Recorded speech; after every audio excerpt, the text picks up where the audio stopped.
বিশ্বের মানুষের কাছে তার মাতৃভাষা একটি গৌরবময় জায়গা। যে জনগোষ্ঠীর মাতৃভাষা মর্যাদার আসনে দাঁড়াতে পারে না, সে জনগোষ্ঠী সেটার জন্য অনবরত চেষ্টা করে।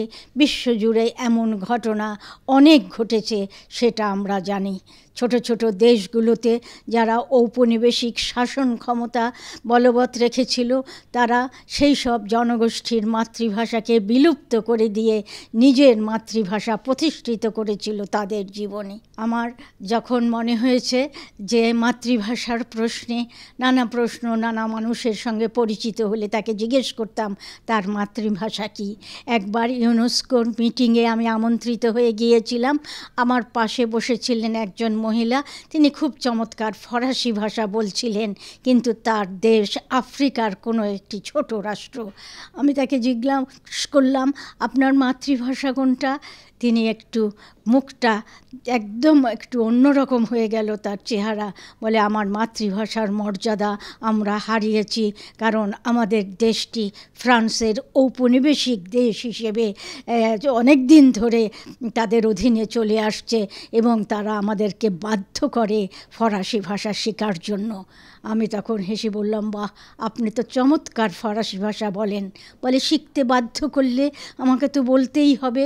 এবং এখানে এসে আমি বলেছি, কিন্তু মাতৃভাষার মর্যাদার গৌরবটি আমার ওইভাবে নেই, এটা আমি মানতে পারি না।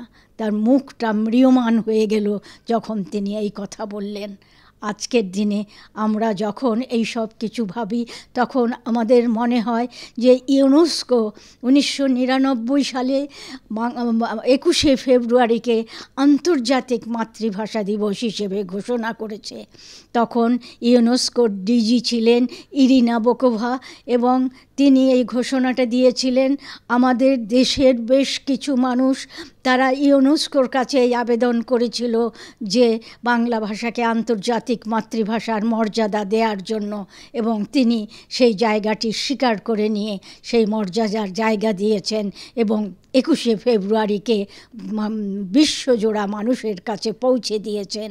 সুতরাং আমরা 21শে ফেব্রুয়ারি নিয়ে যে গৌরবময় জায়গা ধারণ করি, সেই জায়গাটি ইউনেস্কোর মাধ্যমে আজকে বিশ্বের সকল দেশের মানুষের কাছে পৌঁছে গেছে।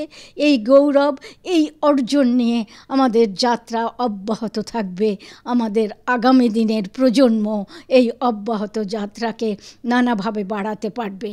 তাদের জন্য আমি একটি কথা বলতে চাই, এবং আমাদের এখন যারা আছেন তাদের জন্য বলতে চাই, যে আমাদের সাহিত্যকে ইংরেজি ভাষায় অনুবাদ করে বিদেশি পাঠকের কাছে পৌঁছে দিলে আমাদের আরেকটি গৌরবময় অর্জন হবে। আমরা মনে করি আমরা যেভাবে 47 পরবর্তী সময় থেকে একটি সাহিত্য স্রোত নির্মাণ করেছি বাংলা ভাষায়, সেটাকে বিশ্বের মানুষ গভীর মর্যাদার সঙ্গে দেখবে, এটা আমার কাছে একটি বড় প্রত্যাশা।